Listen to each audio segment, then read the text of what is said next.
You're watching Mirror 7 News. Stay informed, stay ahead for more news.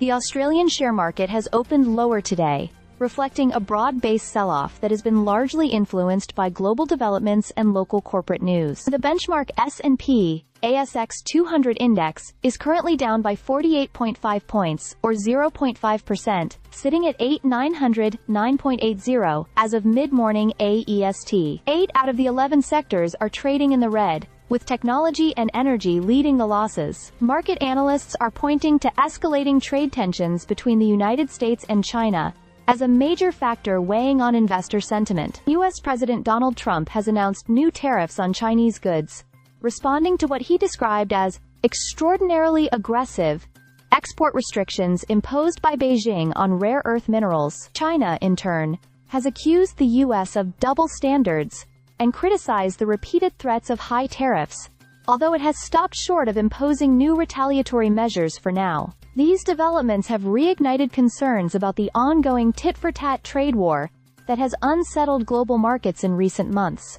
Locally, Treasury Wine Estates has emerged as the hardest-hit stock, tumbling 11% after it withdrew its earnings guidance.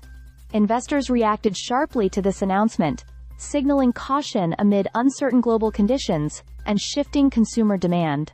Meanwhile, ANZ Bank has cancelled its $800 million share buyback program, but confirmed it will maintain its dividend, a move that has attracted close attention given the bank's strategic positioning and ongoing scrutiny of its leadership and growth plans. In a separate corporate development, Ainsworth's top executive has resigned, adding another layer of corporate turbulence to the day's market activity. Despite these challenges, U.S. futures indicate that Wall Street may recover slightly, with the S&P 500 E-mini showing a projected 0.9% gain and the Nasdaq expected to rise by 1.3%. However, the mood on the ASX remains cautious, with retail investors selectively buying into stocks such as CSL, Woolworths, and 4D Medicals, demonstrating that pockets of optimism persist even on a broadly negative trading day. Overall, today's ASX movements highlight the interconnected nature of global trade policies, corporate decisions, and investor sentiment. Market participants are being reminded once again